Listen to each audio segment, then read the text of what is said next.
बोलो श्री प्राणनाथ प्यारे की जय।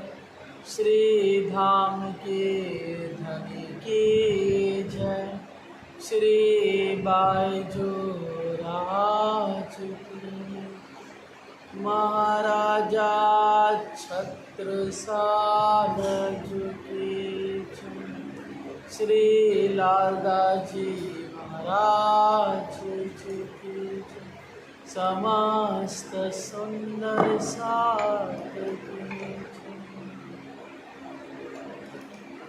प्रथम लागू दो चरणा को धनी ना छुड़ायो लाख तली लालिया मेरे जीव के इन पाँव तले पड़े रहो धनी नजर खोलो बातों ना पलना वालो मेरे को मेरे जीव की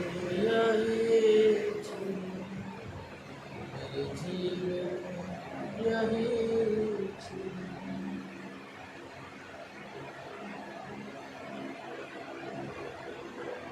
प्रणाम।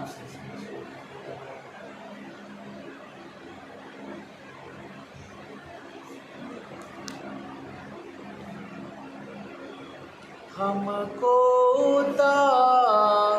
आवन देओ आय के करे विचारा जैसा लागा देखेंगे तैसा करे करारा तैसा करे करारा। हरिद्वार प्रसंग मास एक रहे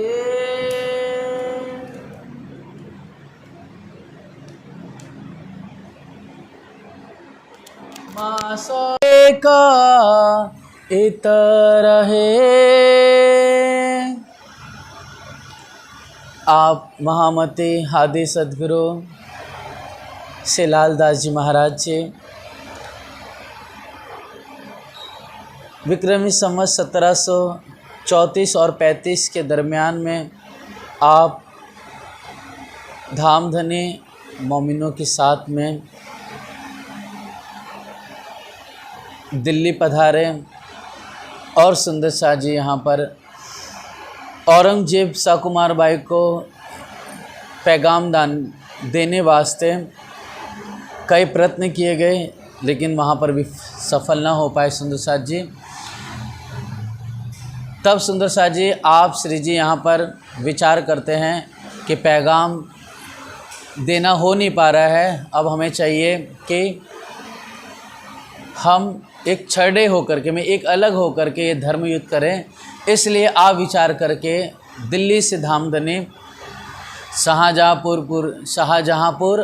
बोड़िया पहुंच जाते हैं और यहाँ से सुंदर शाह जी बोड़िया से आप धामधनी श्री लालदास जी और यहाँ पर सुंदर शाह जी भीम भाई को दिल्ली भेजते हैं। लेकिन पीछे से इल्हाम होता है कि हे लालदास हे भीम भाई, निश्चित रूप से औरंगजेब को पैगाम जो जा रहा है निश्चित रूप से चूक होगी और वह पैगाम को नहीं समझ पाएगा। ऐसा जब इल्हाम आता है मूल स्वरूप धामधनी का, तब यहाँ पर हादी श्री जी साहेब जी तुरंत कांजी भाई को भेजते हैं और कहते हैं कि हम वहाँ आने दो हमें, उसके बाद हम विचार करेंगे। लेकिन आप बुढ़िया शहर में 1 महीने रहते हैं, इतने में हुक्म होता है सुंदर शाह जी, तो आप धामधनी उसी समय हरिद्वार में कुंभ का मेला आयोजन होता है और उस कुंभ के मेले के आयोजन के समय में आप श्री जी साहेब जी और सभी मोमिन सुंदर साथ जो बुढ़िया शहर में आए थे वे सब एक रूप होकर के एक वेश धारण कर करके यहाँ से अब हरिद्वार के लिए कुछ फरमाते हैं।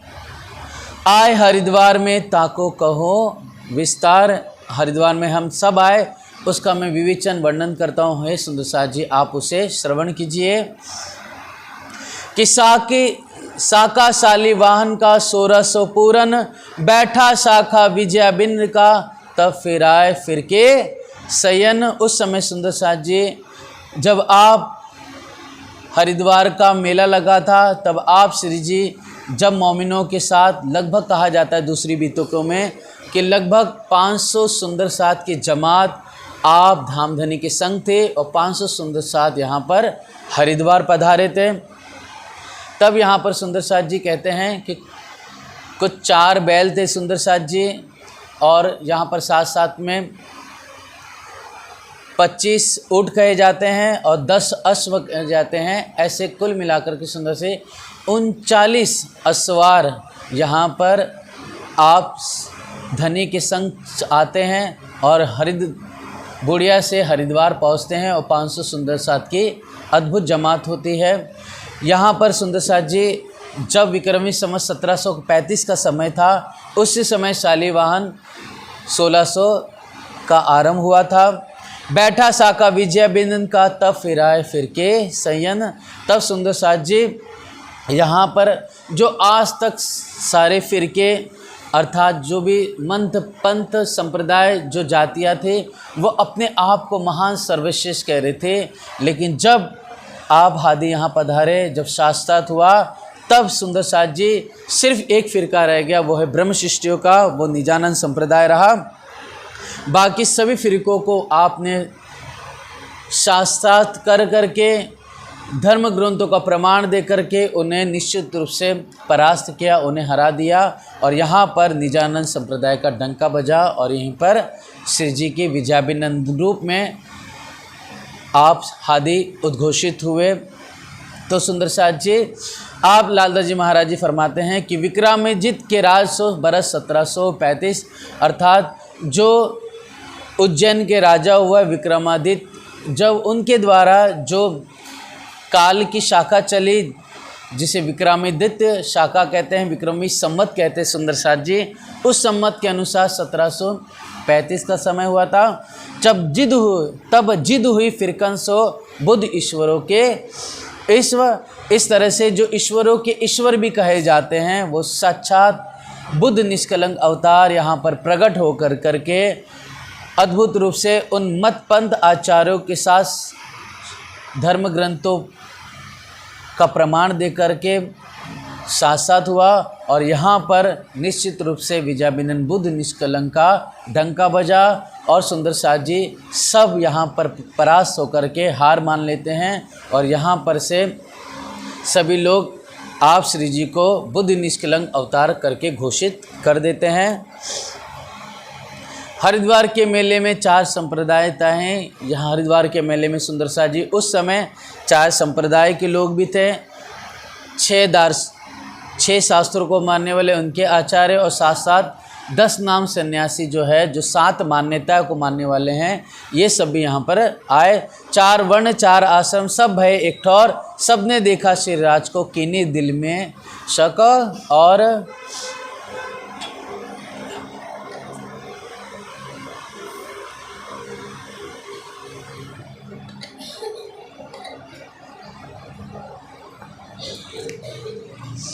इस तरह से सुंदर साथ जी आप हादी सदगुरु समस्त सुंदर साथ के साथ में हरिद्वार पहुँचे।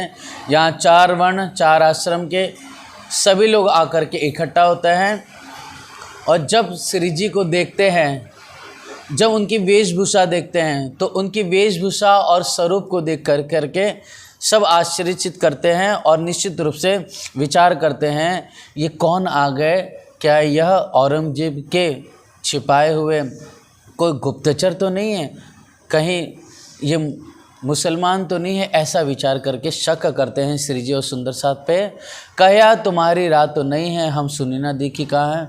तब सब मिल करके कहते हैं कि तुम्हारी राह तो हमें नहीं दिखाई दे रही है, हम आप सब तो हमारी राह के नहीं लगते हो, झारो दीजियो आपनो तुम हम मार्ग में नहे। इसलिए आप अपनी पहचान दीजिए, तुम तो हमारे कोई मार्ग में नहीं दिखाई देते, ना तुम्हारा भगवा वस्त्र है, ना हमारे जैसा तुम्हारी पोशाक है, ना हमारे जैसा तुम्हारा कोई संप्रदाय पंथ दिखाई दे रहा है, ना झंडा है। इसके लिए आप बताइए आप कौन हो, कहाँ से आए हो, किस संप्रदाय को मानते हो, इसलिए आप हम अपने बारे में बताइए। तब वचन कहे श्रीराज ने, तुम प्राचीन पुरातन। तब धामधनी कहते हैं यहाँ पर कि तुम तो प्राचीन हो, पुरातन हो, इसके लिए पहले आप अपना इष्ट धर्म बताइए। आप अपना इष्ट धर्म अगर बताओगे तब अब अगर हमें कुछ शंका हुई, कुछ विचार आया, कुछ सवाल करना होगा तो हम आपसे पूछेंगे। अगर हमें चित्त में अच्छा लगा, हमें सुकून मिला कि धर्म वेद उपनिषदों के अनुसार है, तो निश्चित रूप से हम भी जितने सब आए हुए हैं आपके संप्रदाय में, आपके धर्म में शामिल हो जाएंगे। इस तरह से सुंदर साथ जी अपनो दृढ़ाव जो होए सो हमको दे बताओ, तापर शक हमें हुई सो तुम्हें दो मिटाओ। तब सुंदर साथ जी यहाँ पर अब धामधनी यहाँ पर एक स्थान ठौर लेकर के विराजमान होते हैं, और यहाँ पर एक एक करके, क्योंकि ऐसा होता था उस समय शास्त्र तो बहुत होता था सुंदर साथ जी, उस शास्त्र में सबको लगता था कि हम ही बड़े हैं। अगर जो शास्त्र में हर जाए तो जो जीतने वाला है वो अपनी मन चाहे चीज़ें किसी से मनवा सकता था। इसलिए सुंदर साथ जी उस समय शास्त्र, पहले के ज़माने में शास्त्र बहुत चलते थे। जैसे हमने उपनिषदों में देखा है, गर्गाचार सुंदर साथ जी जो याज्ञवल्क्य है, और ब्रह्मवादिनी वचकुनु की पुत्री जो गार्गी जी है, इसका भी हमने साथ साथ देखा हुआ है। इसके साथ साथ सुंदर साथ जी जो राजा जनक के दरबार में बंदी नाम का आचार्य थे, और अष्टावक्र, इन दोनों के बीच में जो शास्त्रार्थ हुआ उसे भी हमने निहारा है। ऐसे कई शास्त्रार्थ का वर्णन पहले होता था, जैसे शंकराचार्य जी का भी शास्त्रार्थ हुआ मंडन मिश्र से। तो ऐसे पहले कई शास्त्रार्थ होते थे। इसलिए श्री जी यही ने कहा कि अगर आपका हमारा पंथ अच्छा लगा तो हम आप में शामिल हो जाएंगे, हम आपके संग हो जाएंगे। और इसलिए आप पहले हम अपने बारे में, आप प्राचीन पुरातन हो इसलिए आप अपने बारे में बताइए, अगर हमें शंका हुई तो हम आपसे कहेंगे।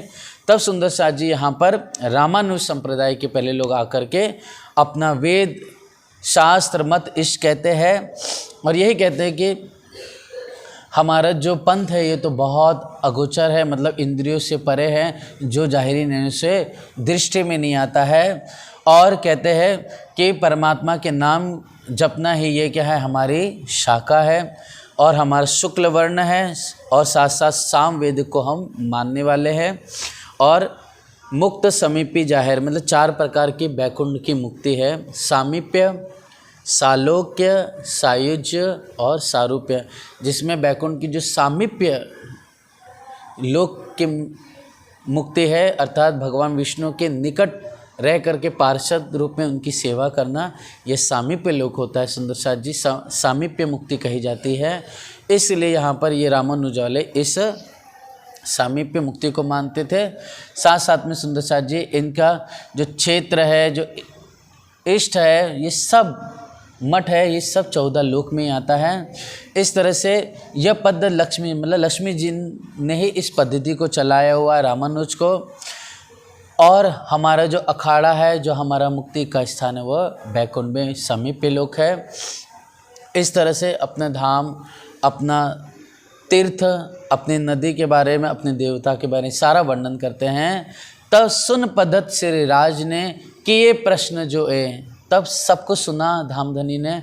उसके बाद रामानुज के आचार्यों को कहा कि हे आचार्यों, कहा पंथ अगाध जो तुम धन्य रामानुज, अपने पंथ की तुमने बहुत महिमा गाई और सारा वर्णन किया, तुम धन्य हो रामानुज। अब मुझे कुछ सवालों के जवाब दीजिए जो आपने अपने संप्रदाय के बारे में कहा। जग माहे की कही, मतलब तुमने जो कुछ भी वर्णन किया, अपना धर्म, अपना मठ, अपना देवता, इस तरह अपना तीर्थ, अपनी नदी, अपना इष्ट, ये तो 14 लोक के अधीन ही आती है। चाहे लक्ष्मी जी हो, चाहे पद्मनाथ क्षेत्र हो, या मेलकुटा सुख स्थान हो, या सुमेरु पर्वत हो गया जिसकी आप परिक्रमा लगाते हो, तो ये सब तो 14 लोक में है। और निश्चित रूप से जो वेदों में, उपनिषदों में, आगम शास्त्र में या फिर 18 पुराणों में इस 14 लोकों का नाश कहा गया है। इसलिए आप देखिए शिव पुराण में हो या फिर विष्णु पुराण में, इसमें 14 लोकों का नाश कहा गया है। पिंड ब्रह्मांड 2 प्रलय में, मतलब शरीर और ये ब्रह्मांड जो 14 लोकों का दिखाई दे रहा है, ये सब प्रलय में नष्ट हो जाएगा। तो आप बताइए आपका जीव कहाँ पर वास करेगा? जब ये प्रश्न करते हैं तो वो रामानुज के आचार्य कोई जवाब नहीं दे पाते हैं। फिर उसके बाद सुंदर साथ जी जब ये हार के चले जाते हैं, तब रामानुज उदास होते हैं। तब निमानुज के आचार्य रामानुज से मिलते हैं और बात चलती है कि क्या हुआ। तब वो बोलता है कि हम तो अपने आप को बहुत बड़ा मानते थे, लेकिन यहाँ पर एक साधु आए जिसने हर प्रकार से हमारे को शास्त्रों में हरा दिया, और हम शास्त्र से अपने ही किताब का जवाब नहीं दे पाए, अपने शास्त्र से हम विफल हो गए। इस तरह से वो बयान करते हैं। तब रामानुज को ऐसा लगता है कि यह हार गए तो हम तो अब जीत ही जाएंगे, ऐसा विचार करके यह श्री जी के पास पहुँचते हैं। तब सुंदर साथ जी रामानुज के जो आचार्य है ये कहते हैं कि हमारी शाला मथुरा है, धर्मक्षेत्र गोकुल है, सुख विलास का स्थान वृंदावन है, और धाम हमारा द्वारिका है। फिर जो वर्ण हमारा शुक्ल है, तुलसी मंत्र का जाप करते हैं, हमारे ऋषि जलबिम हैं, और महादेशी संप्रदाय, इस तरह से सारा वर्णन करते हैं। तब श्री जी कहते हैं तुम तो एक जग में कहे, मतलब आपका जो भी कुछ है सब इस 14 लोक के भीतर ही आता है, और जो वेद है, पुराण है, तंत्र संहिता है, इस 14 लोकों को नाश कहते हैं, और तुम इसे ही अखंड कहते हो। बताओ मृत्यु के बाद वो तुम्हारा धाम कहाँ पर होगा? क्योंकि तुम जो धाम की बात कर रहे हो द्वारका की, वो तो 14 लोक मतलब इस मृत्यु लोक में आता है। मृत्यु लोक तो बहुत बड़ी नहीं, सिर्फ दूसरी प्रलय जिसको नैमित्तिक प्रलय कहते हैं, नैमित्तिक प्रलय में इस 10 लोकों का नाश हो जाता है। और अगर आप विष्णु वैकुंठ भी कह रहे हो, है ना, जिसमें सायुज्य मुक्ति के बारे में कहते हो, तो उस सायुज्य मुक्ति भी वो वैकुंठ की है। जब प्राकृतिक प्रलय होता है, उस प्राकृतिक प्रलय में यह 14 लोक भी नष्ट हो जाता है। इसलिए आप स्वयं देवी भागवत और भागवत के अंदर जो प्रमाण दिए गए हुए हैं दूसरे अध्याय में और 12वें दूसरे स्कंद में, 12वें स्कंद में आप स्वयं उठा करके देख लीजिए। श्री जी उनको दिखाते हैं, वो नतमस्तक हो जाते हैं कि हाँ ये बात सही है। इस तरह से शास्त्रार्थ में हर करके वे भी अपने ठौर पहुँचते हैं। अब सुंदर साथ जी यहाँ पर से बात माधवाचार्य और वल्लभाचार्य जी की संप्रदाय को मिलती है। तब ये आचार्य भी अपने शिष्यों के मंडलियों के साथ में श्री जी के जो मतलब आप धामधनी सुंदर साथ विराजे थे, वहाँ पर ये सब पहुँच जाते हैं। तो माधवाचार्य भी अपने बारे में सारा बयान करते हैं। तब ये श्री जी कहते हैं कि तुम जो कुछ भी कह रहे हो, तुम अपने पंथ संप्रदाय को बहुत ऊंचा कर रहे हो, सत्य है, लेकिन आप जो कुछ भी कर रहे हो यह वेद के विरुद्ध है।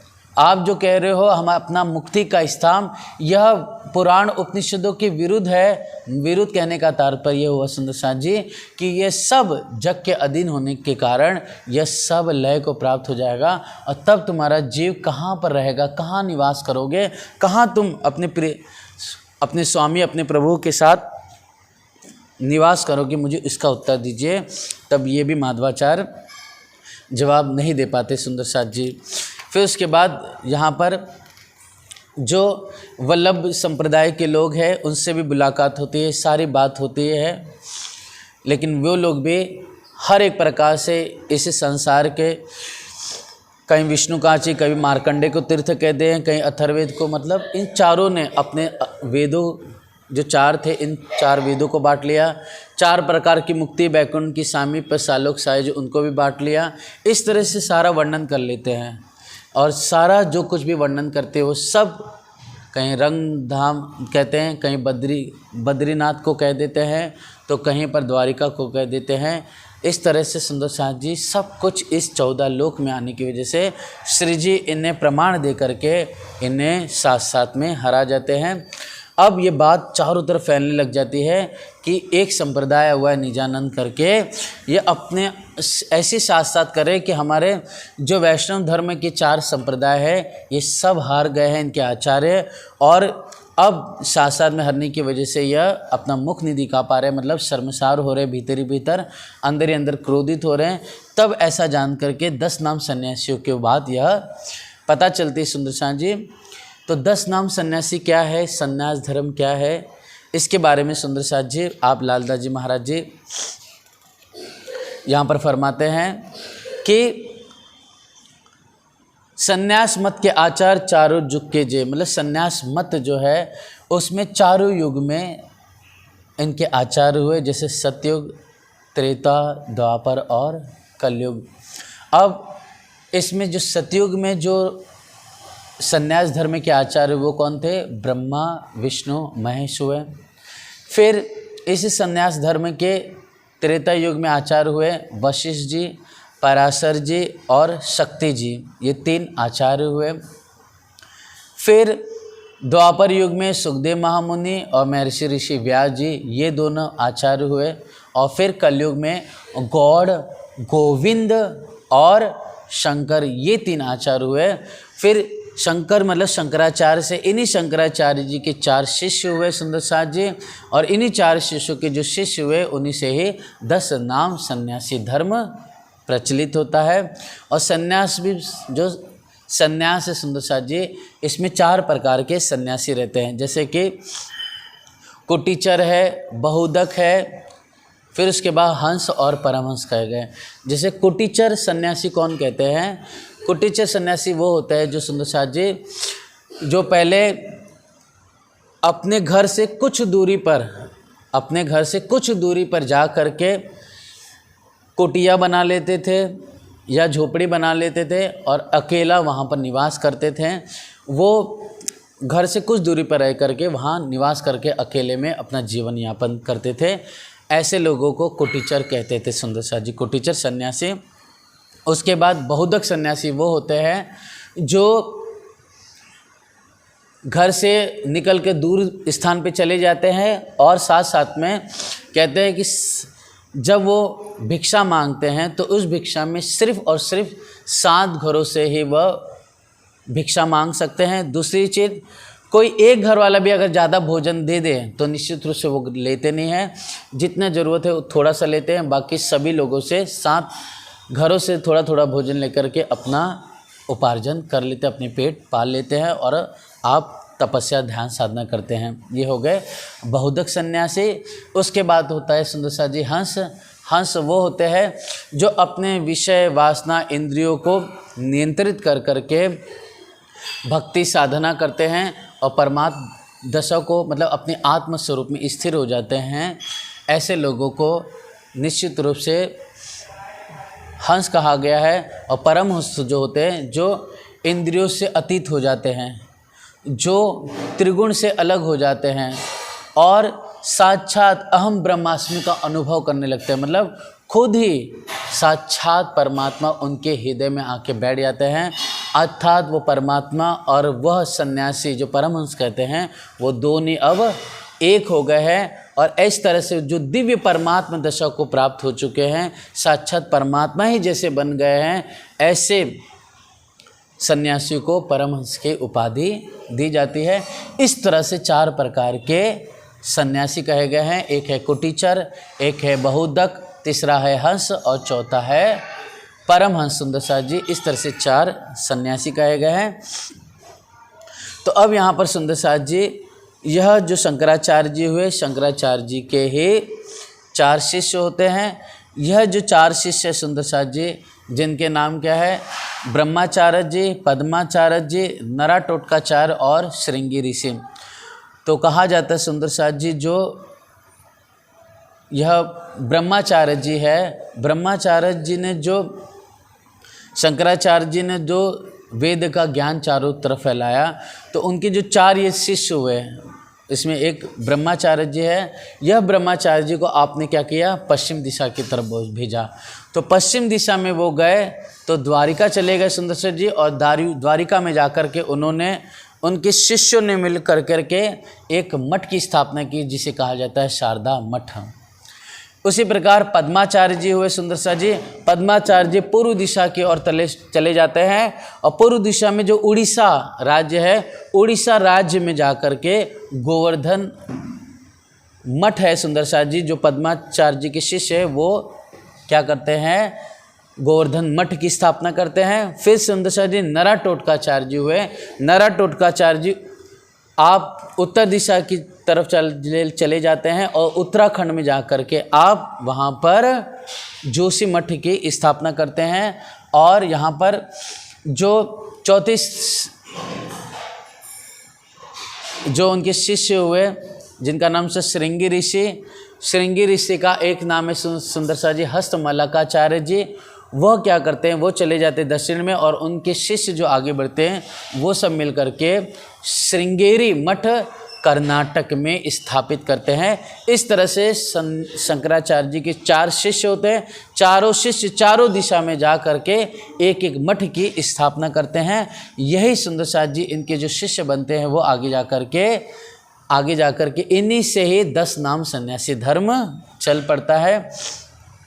तो सुंदर साथ जी उसमें ये 10 नाम सन्यासी है, उसमें ही यह 4 प्रकार की मान्यता कही गई है सन्यासी धर्म की।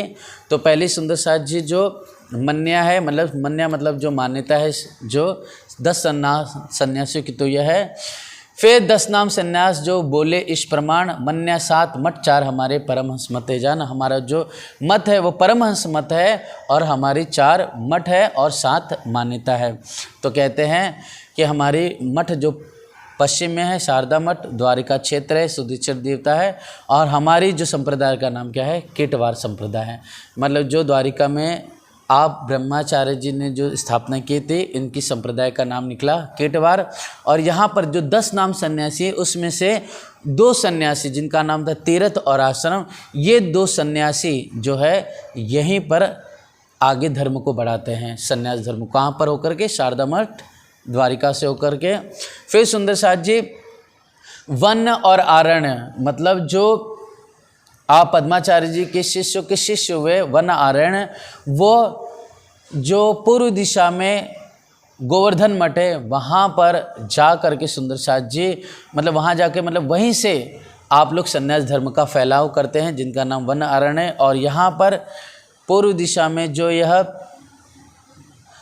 गोवर्धन मठ है, इनका जो संप्रदाय का सुंदर साथ जी नाम बताया गया है वो भोगवार संप्रदाय है। इस तरह से जो पश्चिम में है वह केटवार संप्रदाय है, शारदा मठ है। और यहाँ पर जो पूर्व में है वह क्या है, गोवर्धन मठ है। और यहाँ पर वन आरण्य जो शिष्य हुए इनके। फिर उसके बाद तीजी मान्यता जो है उत्तर दिशा में उत्तराखंड में है। उत्तराखंड में सुंदर साथ जी जोशी मठ है, उनकी संप्रदाय का नाम आनरवन संप्रदाय है। और यहाँ पर 10 नाम सन्यासी में 4 सन्यासी तो हो गए पूर्व और पश्चिम के। अब उत्तर दिशा में जो नरा टोटकाचार्य जी ने यह जोशी मठ उनके शिष्यों ने स्थापित किया था, तो वह गिरी, पर्वत और सागर, ये 3 प्रकार के शिष्य हुए सुंदर साथ जी। और इनकी संप्रदाय का नाम आनंदवर है। इस तरह से यह जो शारदा मठ है इनका संप्रदाय का नाम कीटवार है। पूर्व में जो गोवर्धन मठ है इनका भोगवार संप्रदाय है। और यहाँ पर जो सुंदर साथ जी उत्तर दिशा में जो जोशी मठ है इनकी संप्रदाय का नाम आनंद वर संप्रदाय है सुंदर साथ जी। और दक्षिण में जो श्रृंगेरी मठ है, अर्थात जो कर्नाटक में श्रृंगेरी मठ है, वहाँ पर जो सन्यास धर्म आगे बढ़ा सुंदर साथ जी, तो उनका नाम है भूरवार संप्रदाय। इस तरह से यह 4 संप्रदाय, अर्थात यह जो सन्यास धर्म चला इसमें 4 मान्यता, इस तरह से 4 दिशाओं में 4 इनके मठ है। और यहाँ पर इनके 10 नाम सन्यासी है। जैसे कि गिरी, पर्वत, सागर कहाँ पर हुए थे, उत्तर दिशा में जोशी मठ में। तो यहाँ पर सुंदर साथ जी कहा जाता है कि जो पूरी भारती सरस्वती ये जो 3 सन्यासी हुए वह दक्षिण दिशा में हुए। फिर उसके बाद 5वीं, 6वीं और 7वीं यह 3 प्रकार के सन्यासियों की मान्यता है। इनका कोई भी मठ नहीं है, इनका कोई संप्रदाय का सुंदर साथ जी नाम नहीं है, मतलब एक जाहिरी रूप में कोई संप्रदाय नहीं है। बस इन्होंने इस संसार में चलते फिरते हुए जो संसार में नहीं दिख रहा है उसे ही इन्होंने अपना मठ और अपना सब कुछ मान लिया। इस प्रकार से 5वीं मन्या मतलब जो सन्यासी धर्म है वो अपने मठ को सुमेरु पर्वत कह देते हैं। सुमेरु पर्वत जो आँखों से दिखाई नहीं देता उसे ही अपना मठ कहते हैं और अपनी संप्रदाय का नाम काशी कह देते हैं सुंदर साथ जी, ऊर्ध्वा कह देते हैं यहाँ पर। और इस तरह से ज्ञान पद उनका कैलाश क्षेत्र है और देवी माया को कह देते हैं। ये भी कह देते हैं श्री जी इनसे सबसे यही प्रश्न पूछते हैं कि जो तुम कह रहे हो सब कुछ कह रहे हो, लेकिन तुम्हारे जो स्थान है, तुम्हारा जो क्षेत्र है, जो तुम्हारा लक्ष्य है, वो सब इस क्षर ब्रह्मांड में आता है। इसलिए आप जिससे वशिष्ठ जी को कह रहे हो या भगवान शिव को कह रहे हैं, तो इनकी किताबों में क्या लिखा हुआ है, व्यास जी ने क्या कहा, शंकराचार्य ने क्या कहा है, इस पे आप क्यों नहीं विचार करते हो? जब विचार करके कहते हैं तो शंकराचार्य के सौंदर्य लहरी, शंकराचार्य ने सौंदर्य लहरी नामक ग्रंथ लिखा, या व्रज सूची कर करके आपने जो वेदांत पे ग्रंथ लिखा हुआ है, इस या गीता का भाष्य लिखा हुआ है, इसके अंदर हर प्रकार से इस क्षर समष्टि की अर्थात प्रलय कही गई है। श्री जी एक एक संन्यास धर्म को जो इनके आचार्य है उनके आचार्यों की किताब खोल करके, चाहे वो वशिष्ठ जी हो, चाहे वह महर्षि ऋषि व्यास जी हो, या शंकराचार्य जी की द्वारा वर्णित किताबें हैं, या भगवान शिव के द्वारा जो आगम शास्त्र हैं, उन्हीं की किताब से उनको खोल करके दिखाते हैं। तब 6ठी मन्या और 7वीं मन्या के लोग साथ साथ में हार जाते हैं सुंदर साथ जी। अब यहाँ पर जो 6वीं मन्या है, इसके अंदर एक बात खास होती है कि इन लोग कहते तो है कि हमारी जो है मन्या 6ठी कही आत्मा, हमारी जो 6ठी मन्या है वो आत्मा है, मठ है पर आत्म, सत्य संतुष्ट कही संप्रदाय, मतलब हमारी जो संप्रदाय का नाम है सत्य संतुष्ट, मतलब अपनी आत्मा में संतुष्ट हो जाना, यही हमारी क्या है संप्रदाय का नाम है। श्री जी ऐसा सुन करके खुश होते हैं कि यह आत्मा पर आत्म की बात तो कर रहे हैं, लेकिन ये घटा कहाँ रहे हैं, इस संसार में, इस मृत्यु लोक में ही घटा रहे हैं। इस तरह से सारा बयान 7वीं मन्या के भी लोग करते हैं। लेकिन इनसे साथ साथ में जब चर्चा होती है, चर्चा करते करते ये साथ साथ में नतमस्त होकर जाते हैं, नतमस्त होकर करके यह अपनी हार स्वीकार कर जाते हैं। तब सुंदर साथ जी धीरे धीरे ये बात चारों तरफ फैलने लग जाती है। तब विचार करते हैं और कि ये कौन आए हैं, इतना सारा ज्ञान है कि इनके पास 1-2 किताब नहीं, 2 किताब नहीं, 10 किताब नहीं, इनके पास सैकड़ों किताबें साथ में लेके चल रहे हैं। मतलब जब धामधनी चल रहे सुंदर साथ के संग, तो सुंदर साथ के झोलियों में 4 वेद भी है, 108 से ज़्यादा उपनिषद है, मतलब जितने उपनिषद थे सब थे उस समय धनी के पास। फिर चाहे वो पुराण संहिता हो, चाहे वो सुंदर साथ जी महेश्वर तंत्र हो, या फिर सुंदर साथ जी 18 पुराण हो, या 6 शास्त्र हो, इसके अलावा साधु संतों की जो वाणियाँ हैं वो सब उस समय सुंदर साथ के पास मौजूद थी, सब लेके चलते थे। और आप हादि को साक्षात धामधनी हैं, अक्षरातीत पूर्ण ब्रह्म परमात्मा, उन्हें कोई किताब देखने की ज़रूरत नहीं है, जो भी कहते थे वो कह देते थे। उसके बाद जब प्रमाण देना तो सुंदर साथ को कहते हैं कि इस फलाने स्कंद में, इस फलाने अध्याय में, इस फलाने जो श्लोक है उससे खोल के बताइए, तो वो खोल के दिखाते हैं सुंदर साथ उन सन्यासियों को, या जो संप्रदाय वाले उन्हें दिखाते, तो वो हाथ देखते थे और देख करके अपनी हार स्वीकार करते थे। इस तरह से सुंदर साथ जी यहाँ पर सभी सन्यासी लोग अपने मंत्रों का उच्चारण करते हैं, सब बताते हैं। यहाँ पर साथ साथ में निश्चित रूप से हार मान करके धनी को विजय घोषित कर देते हैं।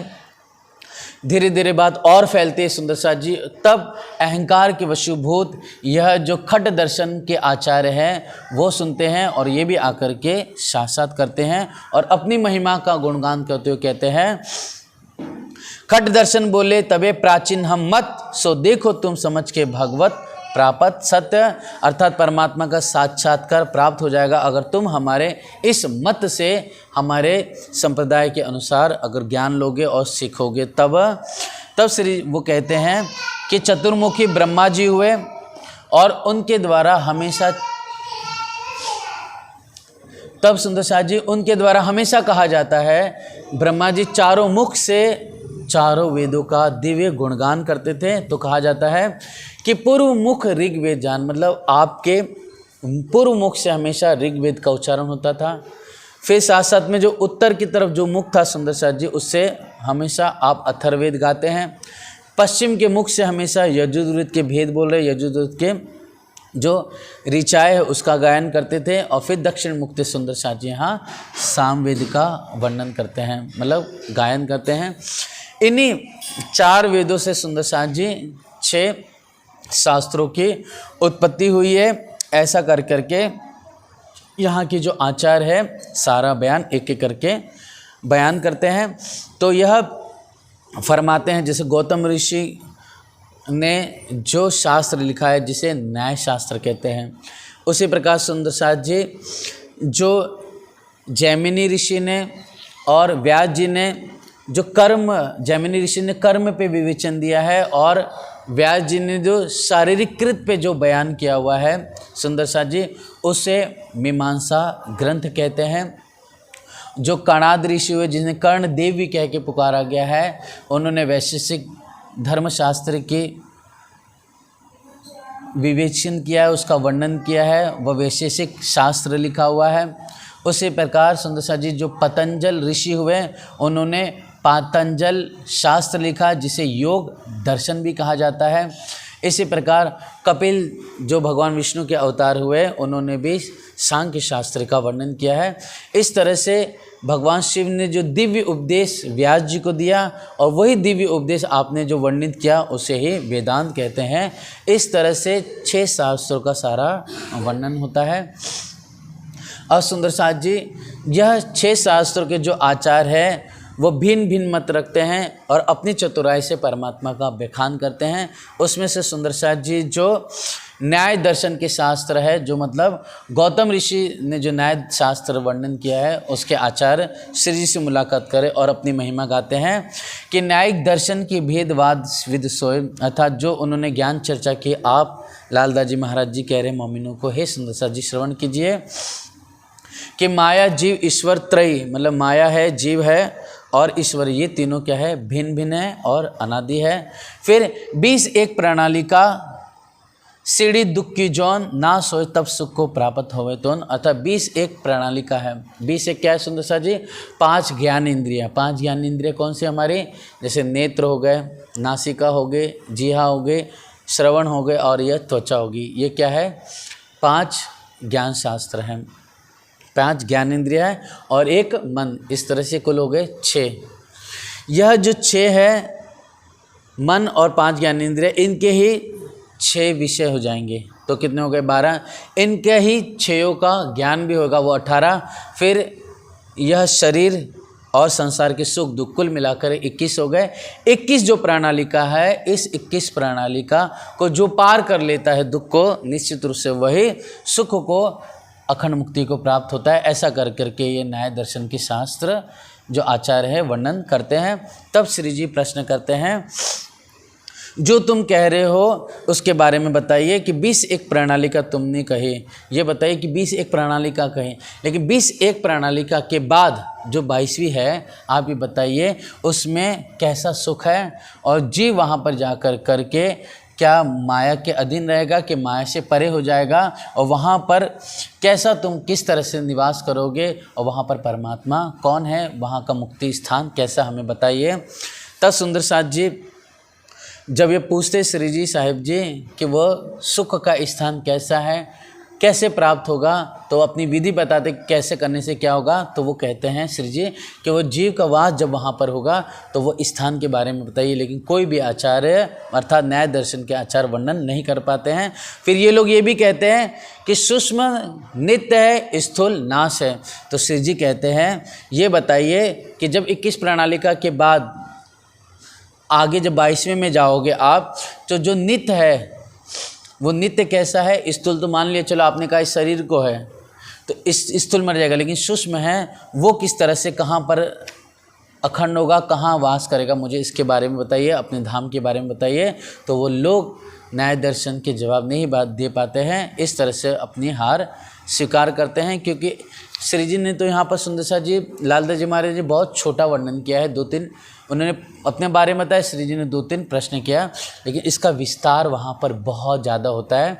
क्योंकि अगर किताब का वर्णन करने चले जाएंगे सुंदरसा जी, तो अभी तक जो 4000 चौपाइयों में, वो 40,000 चौपाइयों में चले जाएगा। इसलिए यहाँ पर जितना छोटा सा वर्णन है, आप लालदास जी महाराज जी ने बहुत स्थूल वर्णन किया है। उसी प्रकार सुंदरसाज जी यहाँ पर जैसे स्थूल और सूक्ष्म की बात की, वो कहते हैं कि सूक्ष्म इस नित्य है, अखंड है। तो श्री जी ने कहा कि संसार में जो स्थूल है, सूक्ष्म है, वो दोनों नाशवान होने वाला है।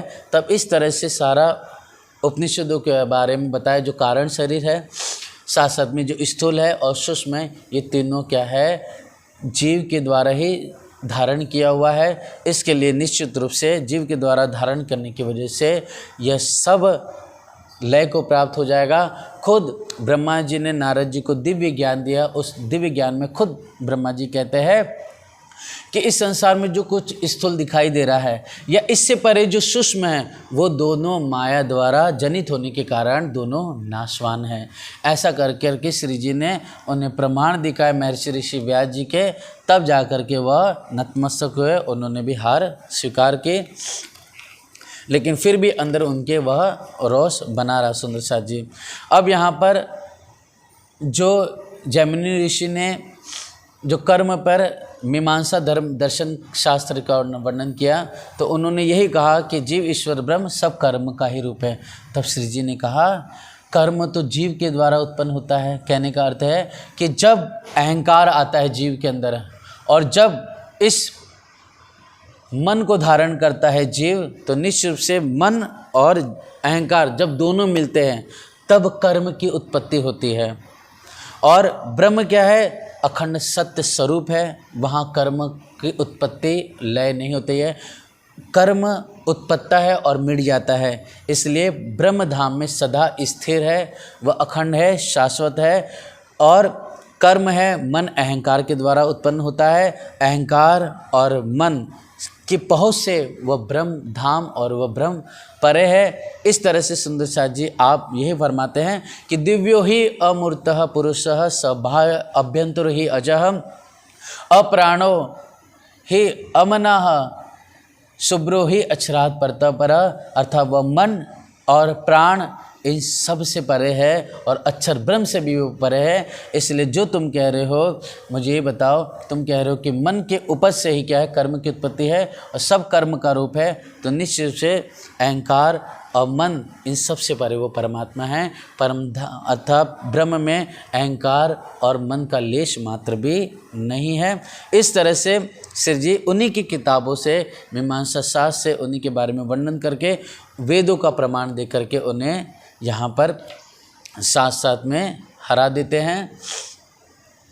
और फिर मायत पुनि रहित ब्रह्म स्वरूप समान, वेद शास्त्र में योग है तुम में ताना तान। तुम कह रहे हो कि माया और ईश्वर ब्रह्म ये सब कर्मन का रूप है और इनके बिना जो कुछ नहीं वो सदा अनादि अनूप है। तो निश्चित रूप से तुम्हारे वचनों के अंदर मंझार जो तुम कह रहे हो कि माया को तुम क्या कह रहे हो, मायाते पुण्य रहित ब्रह्म स्वरूप निश्चित से परमात्मा ब्रह्म वो माया से रहित है। तुम्हारे अंदर वचनों के अंदर ये दोनों सबको तुमने एक कर करके सत्य असत को एक कर दिया है। इस तरह से यहाँ पर आप हादी फरमाते हैं। फिर सुंदरसाज जी कपिल मुनि के द्वारा जो सांख्य दर्शन हुआ, उसमें आपके आचार्य ने यही कहा कि जो इस ब्रह्मांड ये सब कुछ है, इससे परे क्या है, प्रकृति और पुरुष है। और निश्चित रूप से जब प्रकृति पुरुष मिलते हैं तब संसार बनता है, प्रकृति से मिट जाते हैं संसार मिट जाता है। तब निश्चित रूप से सुंदरसाज जी श्री जी कहते हैं प्रकृति पुरुष ते कहत हो जगत भयो सबे। मतलब तुम कहते हो कि प्रकृति पुरुष से ही क्या होगा, जगत उपजा है। तो मुझे ये बताओ कि सूरज दृष्टि तिमिर रहे ए बड़ो संदेह। मतलब ब्रह्म और माया दोनों मिल जाए और तब जाकर के सृष्टि की उत्पत्ति होती है। मुझे ये बताइए, ब्रह्म तो क्या है, सच्चिद आनंद है और उस सत्य से सत्य की उत्पत्ति होती है, असत्य से असत्य की उत्पत्ति हुई है।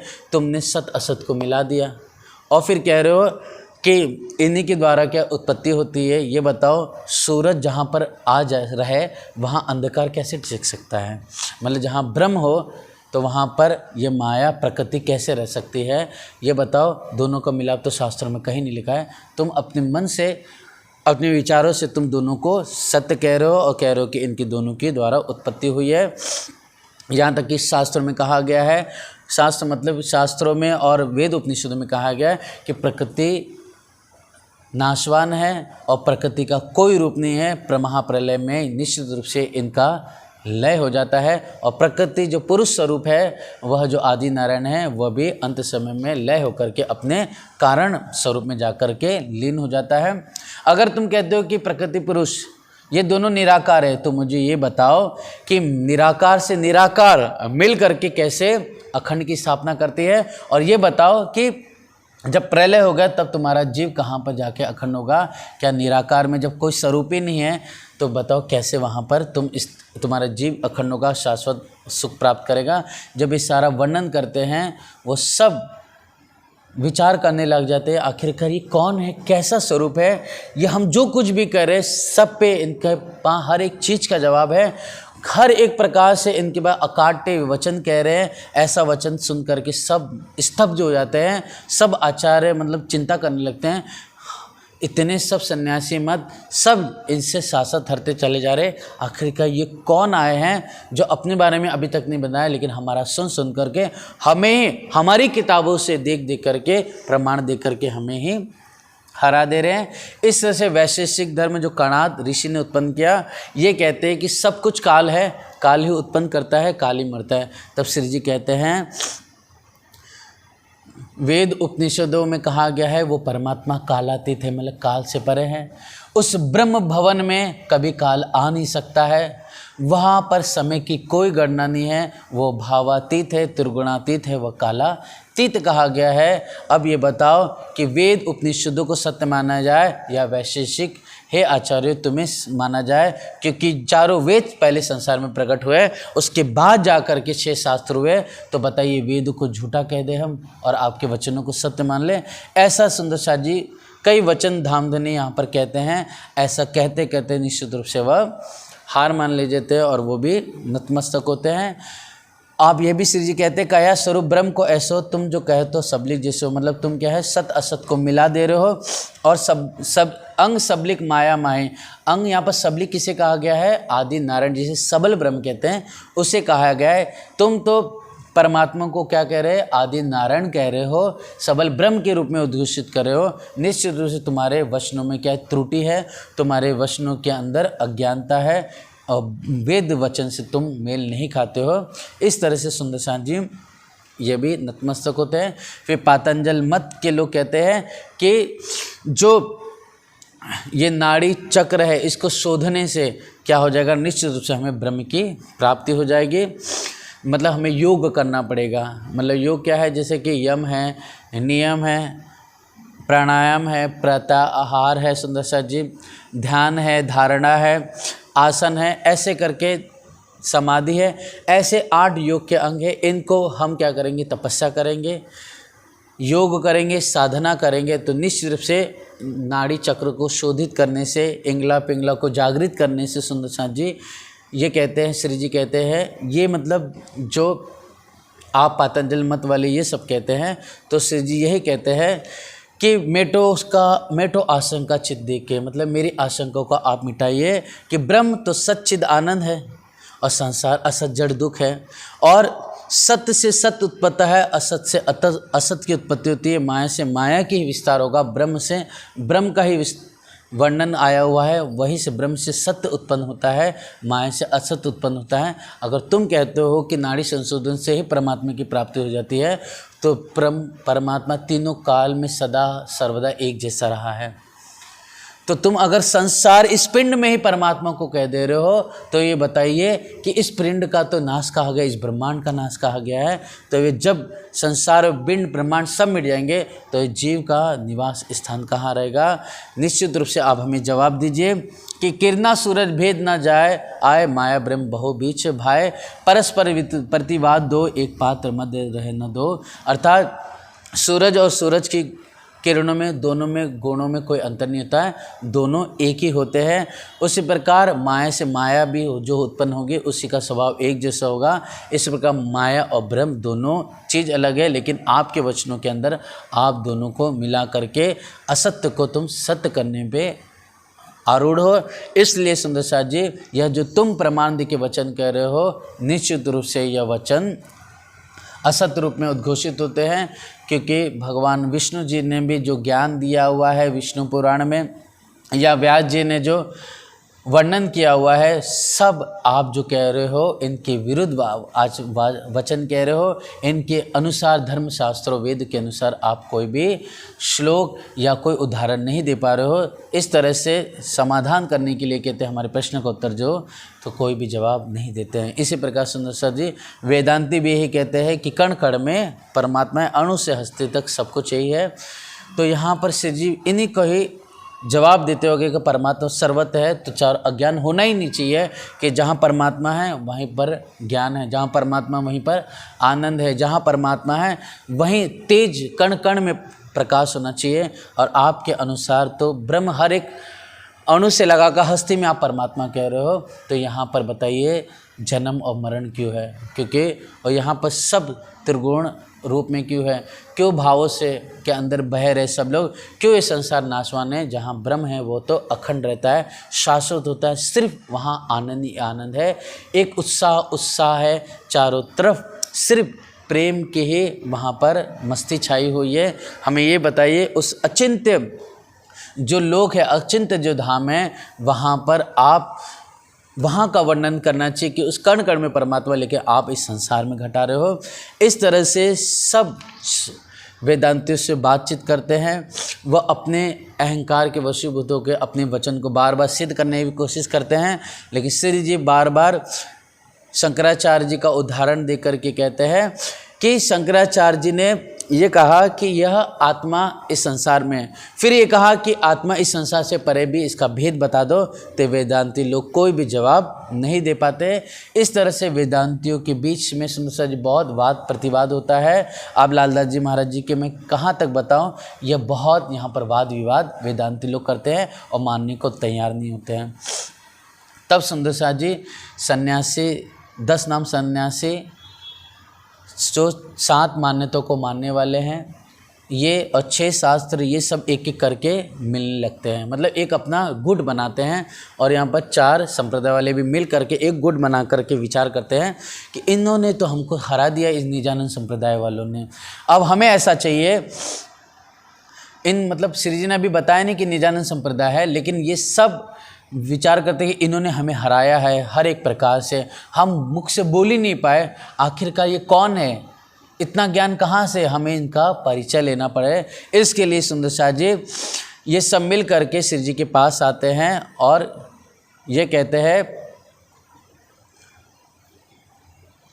कि अपने मत हम सब कहे, अब आप कहो साक्षात, कौन शास्त्र में कहाँ कही है, सो हमें कहे दो साख, नई राह है तुम्हारी सो कहो हमें विद भाग, अर्थात तुम्हारी राह तो नहीं है, हमें आप अपने बारे में बताइए। तब सुंदर सा जी श्री जी कहते हैं, कही व्यास हरवंश में देखो संत विचार, जन्मे जय राजा प्रत्यय सुनो विरुद्ध तज सार।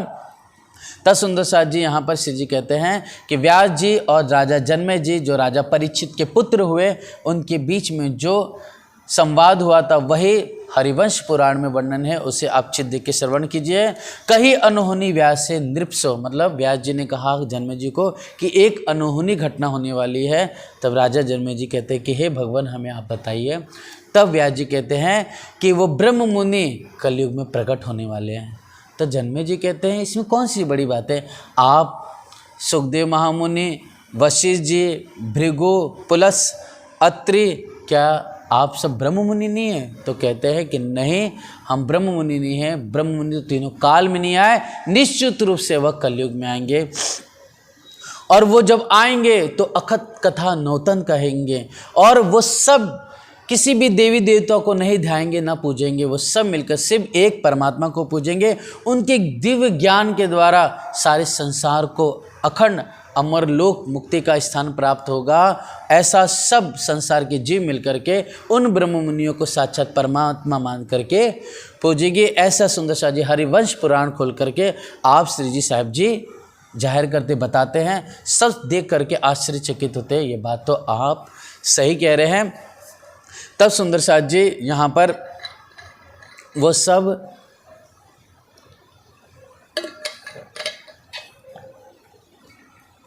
आचार्य लोग आकर देखते हैं, उन्हें सत्य बताते श्री जी।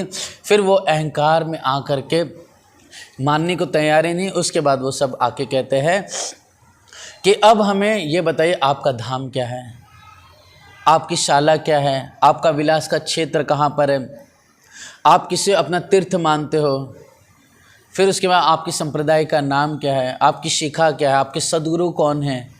इस तरह से सुंदर शाह जी लगभग 23 प्रश्न ये सब मिल करके आप श्री जी से करते हैं। करके गर्व बोले सबे प्रश्न विविध विस्तार, शाखा शिखा कहो अपनी फिर कहो सूत्र विचार। सब लोग गर्व अभिमान से यहाँ पर श्री जी से कहते हैं। कृपा दृष्ट बोले तबे सुनो साध सब कोई। कृपा दृष्ट मतलब श्री जी आप फरमाते धामधने कि हे साधुओं, हे संतों, हे आचार्यों, आप श्रवण कीजिए। हम प्रश्न का सारा उत्तर देंगे आपको। आप निश्चित रूप से चित्त दे के श्रवण कीजिए, लेकिन किसी भी प्रकार से आप दिल में रोष मत धरिए, अहंकार मत कीजिए। विनम्र भाव से दिल निर्मल करके आप चित्त दे के श्रवण कीजिए। हम आपको श्रवण कराते हैं। आप दिल से अगर इसे श्रवण करेंगे तो निश्चित रूप से आपके अंदर जो कलयुग में अज्ञानता है वह मिट जाएगी। हम हर एक प्रश्न जो भी कहेंगे तो श्रुति स्मृति और वेद पुराण उपनिषदों का सारा एक एक प्रमाण दे करके आपसे के सामने यह दिव्य हमारी संप्रदाय के बारे में बताते हैं। आप श्रवण कीजिए। तब श्री जी कहते हैं कि सतगुरु ब्रह्मानंद है, सूत्र है अक्षर रूप। हमारे जो सदगुरु है वो साक्षात ब्रह्म की आनंद स्वरूप अर्थात जो आनंद स्वरूप है उन्हें ही हम अपना सदगुरु कहते हैं, जो पंच भौतिक नहीं बल्कि साक्षात दिव्य स्वरूप में अखंड धाम में है। शिखा सदा इनसे, और हमारे जो सूत्र है मतलब उन परमात्मा से हमें मिलाने का जो सूत्र है वो कौन है? अक्षर ब्रह्म है।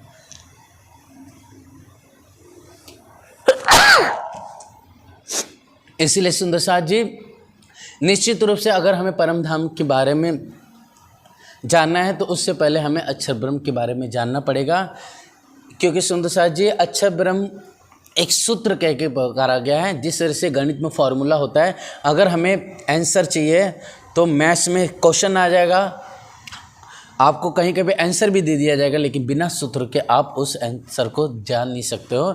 इसलिए सुंदर साथ जी सूत्र होता है। इसलिए अक्षर ब्रह्म सूत्र क्या है? अक्षर ब्रह्म की जो अव्याकृत है, सबलिक ब्रह्म है, केवल ब्रह्म है और सत्स्वरूप, इन चारों अंतस्करण के बारे में, अक्षर की लीला के बारे में जब तक हम पूर्ण रूप से न जानेंगे तब तक हम वास्तव में राज्य को भी पूर्ण रूप से अच्छी तरह पहचान नहीं पाएंगे। इसलिए सुंदर साथ जी यहाँ सूत्र के रूप में अक्षर ब्रह्म को कहा गया है। शिखा सदा इनसे परे, मतलब यह जो अक्षर ब्रह्म रूपी जो शिखा है इससे भी परे वह साक्षात चिद घन स्वरूप में वो परमात्मा अपने दिव्य धाम में अनुपम शोभा से, मतलब उपमा से रही शोभा में सदा विराजमान है। फिर कहते हैं कि सेवन है पुरुषोत्तम। हम अगर जो सेवते हैं मतलब सेवा करते तो एकमात्र उत्तम पुरुष अक्षर से परे अक्षरातीत पूर्ण ब्रह्म की करते हैं। हमारा गोत्र चिदानंद, अर्थात हमारा जो गोत्र है चिदानंद है, अर्थात चिद मतलब साक्षात पूर्ण ब्रह्म परमात्मा और आनंद मतलब उन्हीं का ही जो दिव्य सदगुरु स्वरूप जो है हमारे, वह आनंद स्वरूप में विराजमान है। वही आनंद स्वरूप और वही चिद स्वरूप, इन दोनों का ही स्वरूप हमारी आत्मा है। इसलिए हमारे जो गोत्र है वह चिदानंद गोत्र है। परम किशोरी इष्ट है, अर्थात हमारी जो इष्ट है वह और कोई नहीं परम किशोरी जी है। मतलब फिर परम किशोरी कहने का तात्पर्य यहाँ पर सुंदर साथ जी यहाँ पर श्यामा जी का नाम तो नहीं लेंगे, लेकिन धर्म ग्रंथों का प्रमाण दे करके यहाँ पर राधा जी के लिए यहाँ पर श्री जी प्रयुक्त करते हैं। पतिव्रत साधन मान, अर्थात हम जो अपने इष्ट के मतलब पूर्ण ब्रह्म परमात्मा की सेवा करते हैं, उपासना करते हैं, भजन करते हैं, तो वह सखी भाव से करते हैं कि वह हमारे पति है और हम उनकी दुल्हन हैं। इस तरह से पतिव्रता भाव से हम उनकी सेवा साधना भक्ति करते हैं। श्री जुगल किशोर को जाप है मंत्र तारतम सोय, अर्थात हमारा मंत्र तारतम है और हमेशा जप करते हैं तो सिर्फ हम राधा कृष्ण का करते हैं, क्योंकि उस समय सुंदर साथ जी, राज श्यामा जी वहाँ पर वर्णित नहीं हैं। ब्रह्म विद्या देवी से ही पूरी नूतन मुम जो इस तरह से हमारी जो विद्या है, देवी है हमारी, वह ब्रह्म विद्या देवी ही हमारी देवी है। और हमारी जो पूरी है वो क्या है, इस संसार में नूतन पूरी है, अर्थात जामनगर में नूतन पूरी हमारी पूरी है। फिर कहा गया सुंदर साथ जी 78 से उपाक्ष शाखा से, मतलब हमारी जो शाखा है वो क्या है, 108 पक की शाखा है, मतलब 108 के रूप में हम अपने लाश में अपने परमात्मा तक पहुंच जाते हैं। कहने का तात्पर्य है कि जो श्री जी फरमाते हैं कि वहाँ पर 3 गुण है, 3 गुण और 9 भक्ति है, इस तरह से, और साथ साथ में 3 यहाँ पर पुष्प, परवा और मर्यादा ऐसे भाव लिए जाते हैं। इन तीनों का 9 से और फिर 27 को फिर 3 से गुणा करने पे 81 आते हैं। ये 81 पक्ष इस संसार के भीतरी आते हैं। फिर जो वल्लभाचार्य जी और श्यामा संप्रदाय मतलब जो कृष्ण भक्त हैं, जो अखंड लीला का ध्यान करने का पूरा प्रयत्न किया, जिन्होंने साक्षात पर भगवान श्री कृष्ण को पाने की प्रयत्न किए, ऐसे जिन्होंने इस हद बेहद ब्रह्मांड में पहुंचने के लिए इस हद को छोड़ करके कोशिश किया, ऐसे जो वल्लभाचार्य जी, चेतन महाप्रभु हो गए, ऐसे बड़े बड़े जो भक्त हुए कृष्ण भक्त, उनके लिए 82 पक्ष कहा गया है। फिर उसके बाद इस क्षर ब्रह्मांड को पार करके जो आगे निकले, जो अक्षर ब्रह्म की आत्माएं कही जाती है, वो पंच वासना कही गई है, उनके लिए वह 83 पक्ष है। और इस 83 पक्ष के बाद साक्षात उस पूर्ण ब्रह्म परमात्मा के वह 25 पक्ष है, मतलब 25 स्थान कहे गए हैं उनके धाम में। वही कुल मिलाकर के 108 हमारी जो शाखा कही गई है। फिर शाला है गोलोक। गोलोक शाखा मतलब सुंदर सा जी, जहाँ पर हम कुछ समय के लिए निवास करते हैं। इस तरह से हम जब सखिया आए तो गोलोक धाम में, मतलब जो गोकुल में हम 11 साल 52 दिन लीला की, कुछ समय यहाँ पर आकर के लीला की, वो गोकुल जो अखंड हुआ सुंदर साथ जी, उसे ही गोलोक कह के पुकारा गया है, जो सबलिक ब्रह्म के कारण में है। सदगुरु चरण को क्षेत्र है, हमारा जो क्षेत्र है वो सदगुरु के बस चरण ही है। जहाँ जाए सब सुख, वहाँ पर जा करके उनके चरणों में जा करके सारा देहिक, देविक और आध्यात्मिक, ये तीनों जो दुख कहे गए हैं, ये तीनों दुख उनके चरणों में जा करके मिट जाते हैं, खत्म हो जाते हैं। सुख विलास माहे नित्य वृंदावन। सुख विलास का अगर हमारा स्थान है वह नित्य वृंदावन है, जो इस संसार से परे, इस नारायण से भी परे बेहद भूमि में साक्षात उस अक्षर ब्रह्म के चित्त स्वरूप सबलक ब्रह्म के महाकारण में स्थित है, जो ब्रह्मांड से परे है, गोलोक से भी परे है। वो हमारे जो ऋषि है वो महाविष्णु हैं, क्योंकि इस संसार में और इस बेहद भूमि के बीच में अगर कोई कड़ी है तो वह है महाविष्णु के। इस तरह से सुंदर साथ जी यहाँ पर महाविष्णु हमारे ऋषि हो गए। वेद हमारो ससम है, अर्थात जो हमारा वेद है वो और कुछ नहीं बल्कि हमारा ससम वेद है। ससम मतलब आत्मज्ञान ही हमारा वेद है। और जो हमारी तीर्थ कही गई है वह जमुना जी है, जो इस संसार में भी नहीं, इस बेहद भूमि में नहीं, इस हद बेहद से दोनों से परे वह दिव्य परम धाम में, उस अक्षरातीत धाम में हमारी जमुना जी है। हम इस संसार में भागवत शास्त्र का श्रवण करते हैं और हमारा जो ज्ञान है वह क्या है, जागृत बुद्धि का ज्ञान है, जो इस संसार से परे जो जागृत बुद्धि का ज्ञान अक्षर ब्रह्म का कहा जाता है। कुल मूल हमारो आनंद है, अर्थात जो हमारा कुल है वह मूल से, मतलब उस जो संसार नहीं था तब से हमारा कुल क्या है, सदा आनंद में निवास करने वाले हैं, हम सदा आनंद में रमण करने वाले हैं, फल नित्य विहार प्रमाण। और इस संसार में हम जो साधना भक्ति और सेवा कर करके निश्चित रूप से अपने सद्गुरु अपने प्रीतम को जो हम रिझाते हैं पतिव्रता धर्म से, तो हमें जो फल चाहिए वो फल ये है कि अपने प्रीतम संग, अपने धाम धनी संग, अपने अक्षरातीत उत्तम पुरुष संग सदा विहार करे, विलास करे। यही हमारा, हमें बस अपनी भक्ति का, साधना का, प्रेम लक्षणा भक्ति का बस हमें यही फल चाहिए। इसके अलावा हमारा दूसरा कोई फल नहीं है। विहार के अलावा हमारा जो धाम है वो क्या है, दिव्य ब्रह्मपुर धाम है, जहाँ पर साक्षात अक्षरातीत साक्षात निवास करते हैं। यही हमारा घर है। निजानंद है संप्रदाय, हमारी संप्रदाय का नाम निजन है। ये उत्तर प्रश्न प्रकाश, यही सभी प्रश्नों जो आपने कहे उसका जवाब है। धनी श्री देवचंद वही साक्षात परमात्मा सद्गुरु ब्रह्मानंद बन करके साक्षात इस संसार में तन धारण किए, वो साक्षात और कोई नहीं बल्कि सद्गुरु श्री देवचंद्र जी हुए। तिन प्रकट करी संप्रदाय, ऐसे साक्षात परमात्मा के स्वरूप, ऐसे साक्षात ब्रह्मानंद व सद्गुरु देवचंद्र जी हमारे आ कर करके यहाँ पर संप्रदाय उत्पन्न करते, प्रकट करते, वो है निजानंद संप्रदाय। इन्हीं से हमने सब कुछ पाया है। अब हम द्वार पावे तब, अब तेह निश्चित रूप से इन्हीं के द्वारा जो हमें दिव्य ज्ञान तारतम ज्ञान मिला है, इसी तारतम ज्ञान का सहारा लेके, इनके चरणों का सहारा लेकर के हम निश्चित रूप से अपने दिव्य धाम में प्रवेश कर जाएंगे। जो हमें द्वार दिखा दिया उस द्वार से हम आगे बढ़ करके अपने प्रीतम संग, अपने परमात्मा को हम पालेंगे। तो यो बात चर्चा बहुत भई मेले में जान, इस तरह से बहुत चर्चा होती है सुंदर साथ जी।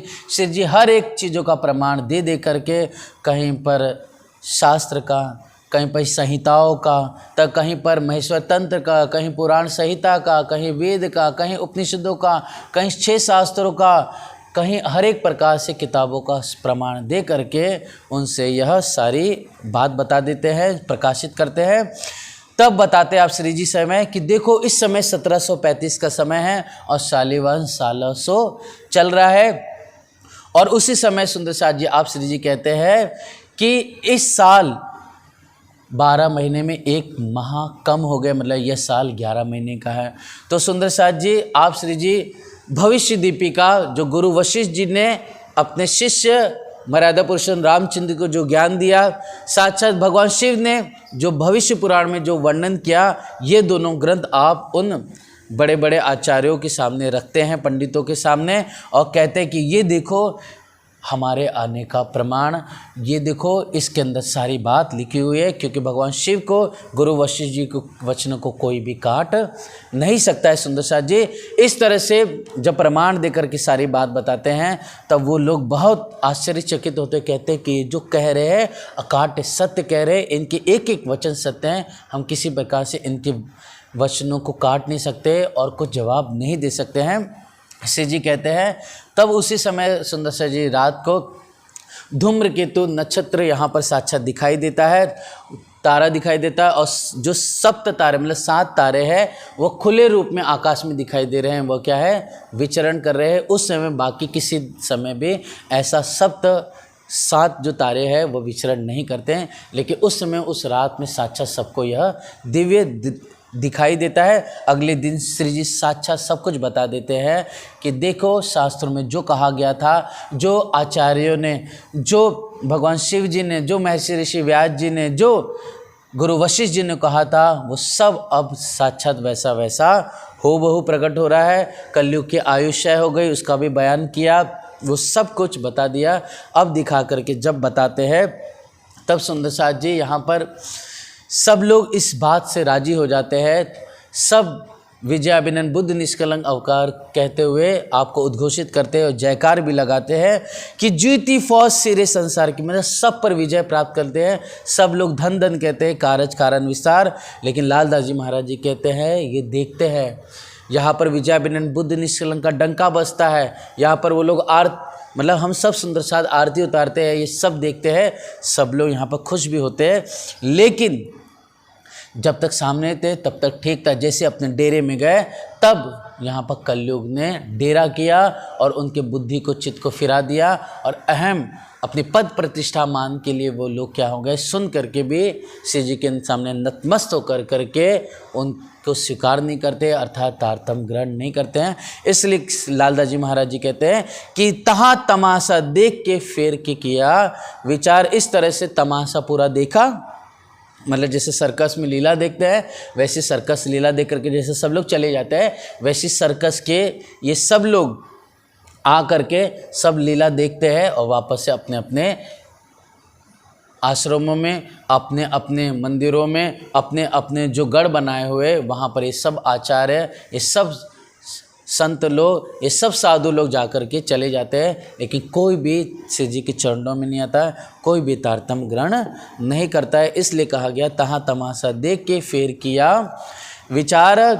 अब यहाँ से सुंदर शाह जी आप धामधनी हरिद्वार 4 महीने रुक करके यहाँ से आगे पधारते हैं। तो दाऊद पांडे की हवेली में 7 को छोड़े जब हरिद्वार से होके आए के मिले, तब यहाँ हरिद्वार में 4 महीना साथ साथ कर करके विजय प्राप्त करके आप दिल्ली पधारते हैं दाऊद पांडे की हवेली में। इस समय सुंदर शाह जी गरीबदास जी जो नाग जी भाई थे, उन्हीं का नाम गरीबदास जी था, बड़े प्यार से सुंदर शाह की सेवा की उन्होंने। इसलिए खान सामा खिताब दीवान का जो खान सामा का खिताब था आपको गरीबदास जी को दिया। इस तरह से आपका एक नाम खान सामा भी कह के पुकारा गया, सुंदर शाह जी दीवान भी आपको कहने लग गए यहाँ पर। और इस तरह से सुंदर शाह जी गरीबदास जी, नाग जी भी इन्हीं का नाम है, इन्हीं का नाम गरीबदास जी भी, इन्हीं को ही सुंदर विशेष करके खान सामा रोसैया भी कहा गया और प्यारा सा दीवान की भी उपाधि आपको धामधनी आप इनको देते हैं। ए लालदास को हुआ था हुक्म, इसी वास्ते आगू को रखता था कदम। इस तरह से जो लालदास जी महाराज जी को धनी का हुक्म हुआ था, उसी प्रकार सुंदर शाह जी आप लालदास जी महाराज जी प्यारी आस भाई सके धनी के हुक्म कहते थे चले जाओ तो चले जाते, कहीं बैठते थे रह जाओ तो वहीं पर रह जाते थे। इस तरह से जो आपको हुक्म हुआ वैसे आप लालदास जी महाराज जी धनी के हुक्म से सेवा में हमेशा एक साए के समान धनी के हजूर में मौजूद रहते थे। इस तरह से सुंदर शाह जी आप धामधनी दिल्ली आए। अब यहाँ से औरंगजेब को पैगाम देने के लिए विचार करते हैं कि आगे क्या किया जाए। ये सब सुंदर शाह जी धनी के हुक्म से हम कल के दिन श्रवण करेंगे। बोलो श्री प्राणनाथ प्यारे की जय। रखता था कदम एह लाल दास को, हुआ था हुक्म इसी वास्ते आगे को, रखता था कदम, रखता था कदम। बोलो श्री प्राणनाथ प्यारे की जय। समस्त सुंदर साथ की जय। प्रणाम संसार।